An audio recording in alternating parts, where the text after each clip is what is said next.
Tu penses que parader avec les derniers modèles sortis d'usine, carrosserie encore fumante, fait de toi quelqu'un de spécial? Tu es convaincu que ton statut social se mesure en décibels. Tu crois vraiment qu'un moteur qui rougit suffit pour te faire admirer? Et tu es certain que les prix catalogue est directement proportionnel au compte en banque du conducteur? Si la réponse est oui, éteins tout de suite cette vidéo. Sinon, reste avec moi.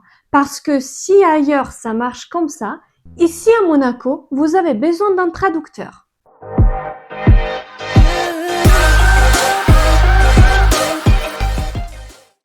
Salut et bienvenue dans les salons d'Effet Comté. Ici, on parle de finances, carrière et lifestyle en principauté. Mais aujourd'hui, on s'autorise un peu de gossip automobile. L'objectif, vous faire sourire et peut-être pleurer un peu avec une expérience sociale.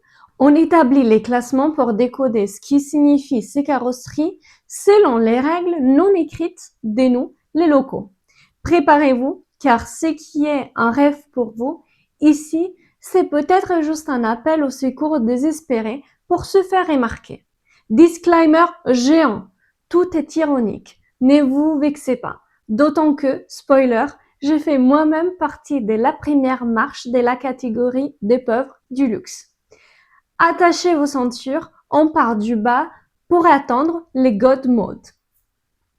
On commence par la base. Nous, les locaux, on les appelle affectueusement les déplaces pauvres. C'est juste un crin au-dessus du bus, qui, soit dit en passant, est un service à 5 étoiles. De quoi je parle? Volkswagen, Audi, Alfa, Volvo, BMW, Tesla, Mercedes. Oui, même celle que je conduis. Bref, tout ce qui est en dessus des 200 000 euros. Je sais, ailleurs ce sont des voitures des rêves, mais à Monaco, ce sont les utilitaires du peuple. Si tu conduis ça, tu vas probablement au boulot, et c'est très bien, mais n'espère pas qu'on se retourne. On risque plutôt de te prendre pour un Uber. On monte d'un cran. On a jeté 90% du parc auto mondial pour arriver aux pauvres. Roulement de tambour pour les propriétaires des Porsche. La Porsche ici, c'est la reine incontestée des supermarchés. Dès la 911 au Cayenne, ce sont les camionnettes des luxe pour emmener les chiens au toilettage ou les enfants à l'école. Et j'entends hurler « Quoi? Une GT3 RS, c'est pour les pauvres ?» Les gars, baladez-vous à l'heure du déjeuner. Il y en a tellement qu'on dirait qu'elles sont en solde. Petite parenthèse triste pour Maserati. On en voit peu. Alors on veut pour le trident italien, espérant qu'il rougisse à nouveau, car derrière chaque auto, il y a des travailleurs et des rêves. On entre maintenant dans la zone des aisés. Là, ça devient intéressant. D'abord Jaguar, mais attention, on jette tout ce qui est après 1975. Vous avez bien compris, après 1975. Seule la E-Type à la diabolique compte. Si tu as ça, tu n'es pas juste aisé, tu as du goût. Ensuite, Ferrari. À Monaco, Ferrari a un souci. 70% sont des locations ou garées devant les casinos pour déco. Si tu vois quelqu'un au volant, c'est souvent un aspirant influenceur ou quelqu'un qui veut conclure la nuit. Et Lamborghini, des voitures si basses qu'elles raclent le bitume et couleurs si vives qu'il faut des lunettes de soleil. Ça fait les shows? Oui. Est-ce que c'est élégant? Discutable. Il y a des exceptions, par contre, sacrées.